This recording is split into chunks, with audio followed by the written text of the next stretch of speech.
Good morning students. मैं Preeti Gupta, LBSM college Jamshedpur Karandih, department of history.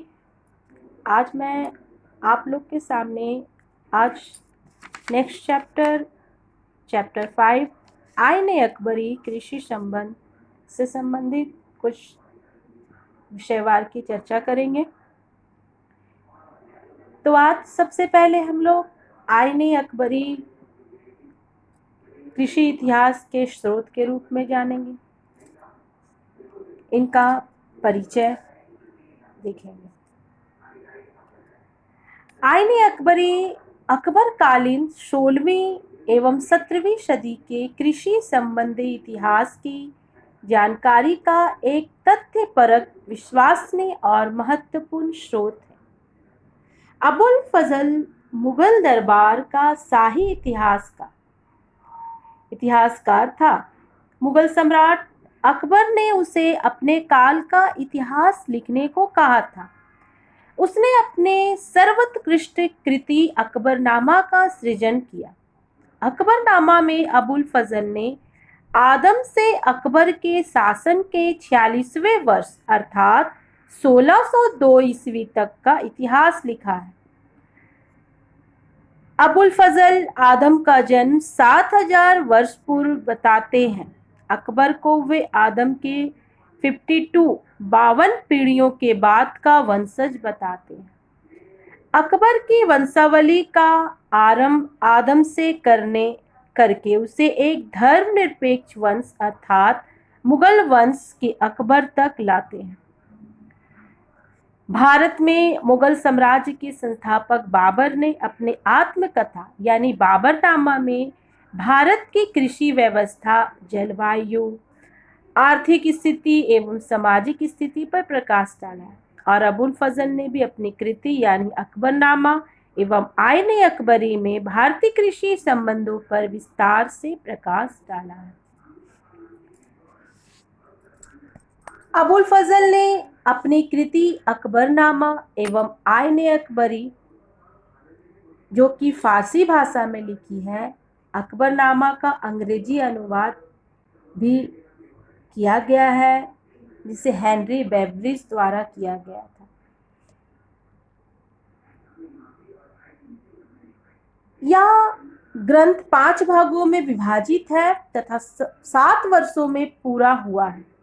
प्रथम भाग में प्रधान रूप से सम्राट अकबर की प्राशस्त्य और राजसी और दरबारी विवरण अंकित है, तो दूसरे भाग में राजकर्मचारी, सैनिक तथा नागरिक यानी सिविल पद पर वैवाहिक तथा शिक्षा संबंधी नियम, विविध मनोविनोद तथा राज दरबार के आश्रित प्रमुख साहित्यकार और संगीतज्ञों का विवरण है। तीसरे भाग में न्याय और प्रबंधक विभागों के कानून, कृषि शासन संबंधी विवरण तथा 12 सूबों की ज्ञातव्य सूचनाएं और आंकड़े संकलित हैं। चौथे भाग में हिंदुओं की सामाजिक दशा और उनके धर्म, दर्शन, साहित्य और विज्ञान के बारे में बताया गया है। इसी में विदेशी आक्रमणकारियों और प्रमुख यात्रियों का तथा प्रसिद्ध मुस्लिम संतों का भी वर्णन है। तथा 5वें भाग की बात की जाए तो अकबर के समय पर कहे कथन सुभाष्य संकलित है तथा लेखन ने उपसंहार है। ग्रंथ के अंत में लेखक ने स्वयं अपना भी जिक्र किया है। इस प्रकार सम्राट, साम्राज्य, शासन तथा शासित वर्ग का आईने अकबरी में अत्यंत सूक्ष्म दिग्दर्शन है। अब हम लोग मुगल काल में भू राजस्व प्रणाली की बात करें।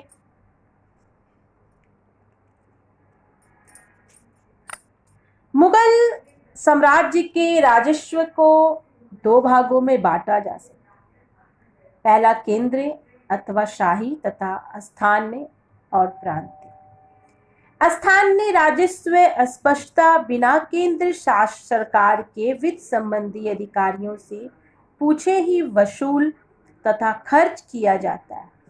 या विभिन्न छोटे छोटे करों से प्राप्त किया जाता था, जो उत्पादन एवं उपभोग, व्यापार एवं धंधों, सामाजिक जीवन की विभिन्न घटनाओं तथा सबसे अधिक परिवहन पर लगाए जाते थे।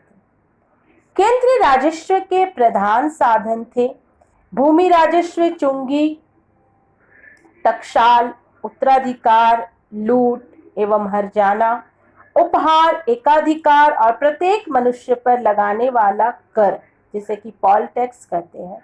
इनमें पुराने जमानों की तरह राज्य की आय का एक महत्वपूर्ण साधन था, जो कि भू राजस्व था।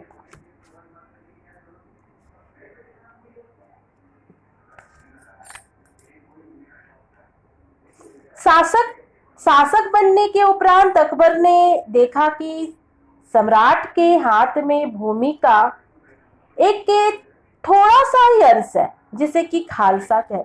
राजकोष में अत्यधिक कम धन था, अतः अकबर ने अर्थव्यवस्था में सुधार हेतु प्रयास किया और 1563 ईस्वी में उसने एतमाद खां को खालसा भू भागों की देखभाल करने हेतु नियुक्त किया।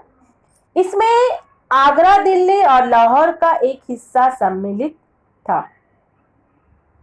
मुगलों के समय भूराजस्व उत्पादन का हिस्सा होता था या भूमि पर कर नहीं वरन उत्पादन और उपज कर दे होता था। आईने अकबरी के अनुसार भूराजस्व राजा द्वारा दिए जाने वाला संरक्षण और न्याय व्यवस्था के बदले लिए जाने वाला संप्रभुता शुल्क था। मुगल शासन में भूराजस्व के लिए फारसी शब्द माल और माल वाजिब का प्रयोग किया जाता था। खराज शब्द का की नियमित रूप से चर्चा नहीं मिलती थी। अकबर के समय प्रयोग 1563 ईस्वी में एतमद खां के अधीन संपूर्ण साम्राज्य का 18 परगनों में विभाजन हुआ और प्रत्येक परगनों में एक करोड़ी नामक अधिकारी की नियुक्ति की गई। 1564 ईस्वी में मुजफ्फर खां के अधीन दूसरा प्रयोग किया गया और 1568 ईस्वी में शिहाबुद्दीन के अधीन तीसरा प्रयोग किया गया। इसने नस्क प्रणाली पर भी बल दिया। 1571 ईस्वी में मुजफ्फर खां और उसके अधीन अधिकारियों के रूप में टोंडरमल की नियुक्ति की गई। इस प्रयोग में भूमि माप पर बल दिया गया और गुजरात विजय के बाद 1573 ईस्वी में टोंडरमल ने गुजरात में भूमि माप की पद्धति अपनाई। अकबर इस पद्धति से संतुष्ट हुआ।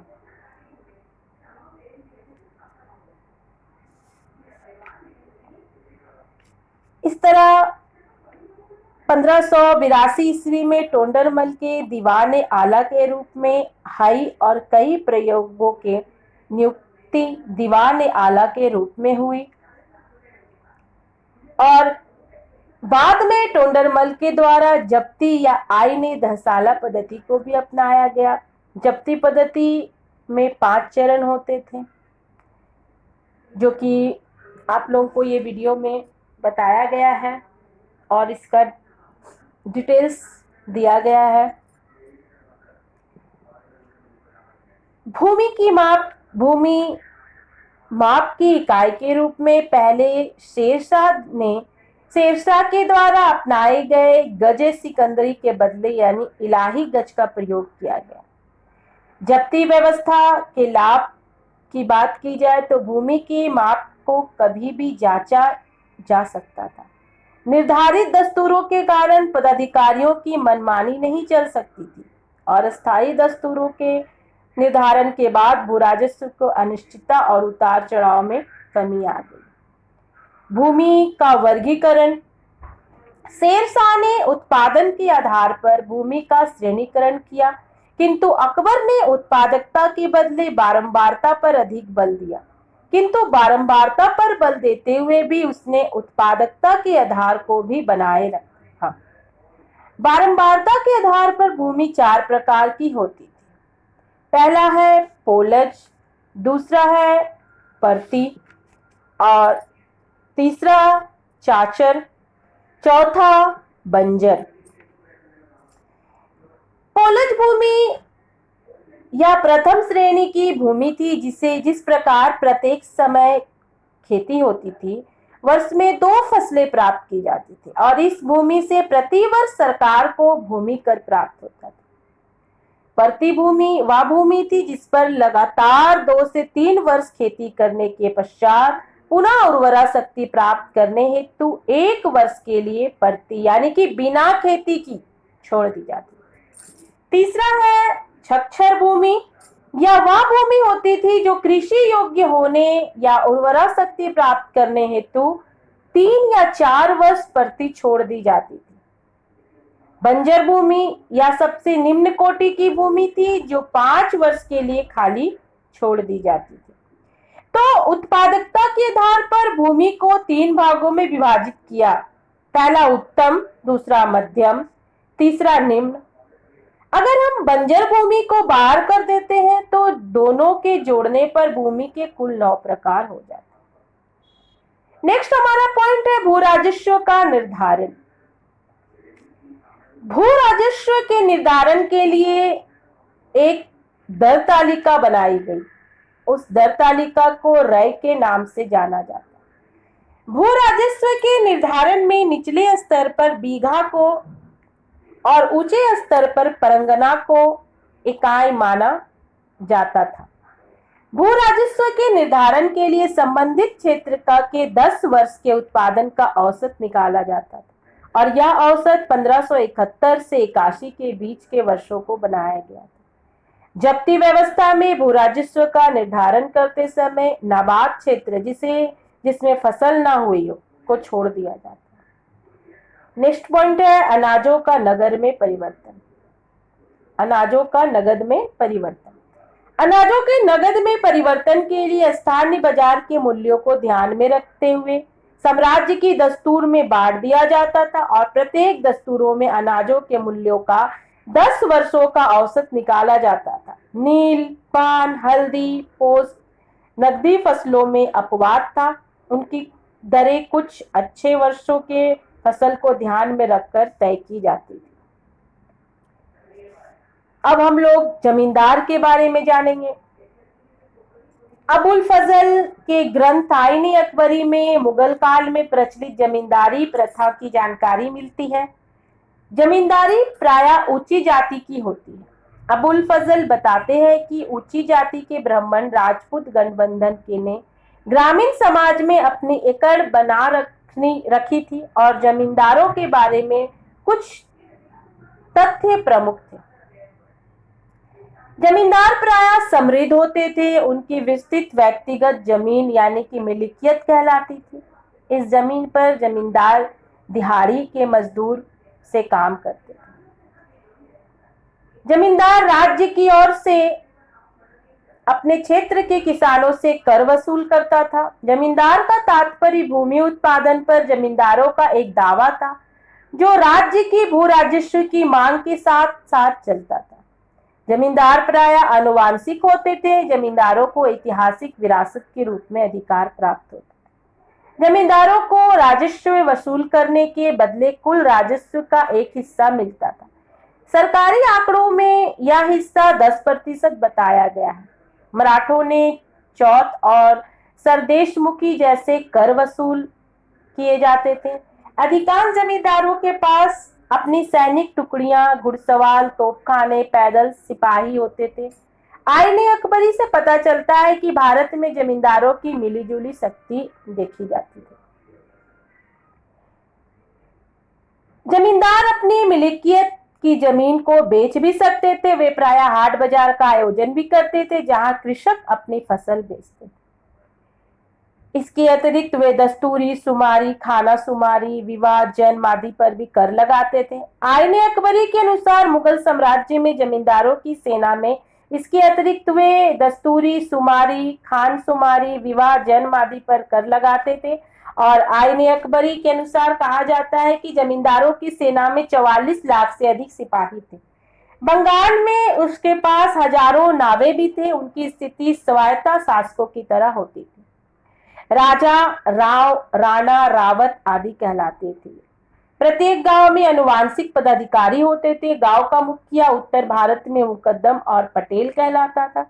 उसे गांव में राजस्व मुक्त भूमि मिलती थी और वसूले गए राजस्व में नकद हिस्सा मिलता था। उनकी सहायता के लिए लेखपाल भी होते थे, जो उत्तर भारत में पटवारी और दक्षिण भारत में प्रत्येक गांव में मुखिया उत्तर भारत में मुकद्दम पटेल कहलाता था। उसे गांव में राजस्व मुक्त भूमि मिलती थी और वसूल किए गए राजस्व में नकद हिस्सा मिलता था और उनकी सहायता के लिए लेखपाल भी होते थे, जो उत्तर भारत में पटवारी और दक्षिण भारत में कुलकर्णी कहलाते थे। मुकद्दम और पटवारी के पद तथा उनसे जुड़े हुए अधिकार वंशानुगत होते थे। कृषकों के भूमि संबंधी अधिकार स्पष्ट नहीं होते थे और जब तक वे खेती करते थे तब तक उनका अधिकार होता था। धनी किसानों को उत्तर भारत में खुदकाश, राजस्थान में घरहुल, महाराष्ट्र में मिरासदार कहा जाता था और उसी तरह गरीब किसानों को उत्तर भारत में रेजा, रियाजा, राजस्थान में पालती और महाराष्ट्र में कुनवी कहा जाता था। किसान वर्ग के विभाजन का आधार केवल आर्थिक ही नहीं होता था। गांव के अस्थायी निवासी उत्तर भारत में खुदकाश, महाराष्ट्र में मिराहार और दक्कन में थलकर कहा जाता था। अस्थायी निवासी भी उत्तर भारत में पाहीकास और महाराष्ट्र में मिरासहार और दक्कन में थालकर कहा जाता था और अस्थायी निवासी को उत्तर भारत में पाहीकास्ट, महाराष्ट्र में ऊपरी कहा जाता था। खुद कास्ट, पाहीकास्ट, मुजारियन यानी खुद कास्ट वे किसान जो अपनी भूमि पर खेती करते थे, पाहीकास्ट जिसके पास अपने हल बैल होते थे और जो दूसरे गांव में जाकर खेती करते थे, मुजारियन जिसकी उनकी स्थिति बटाईदार जैसी होती थी, अतः वे प्रायः इनाम की भूमि पर काम करते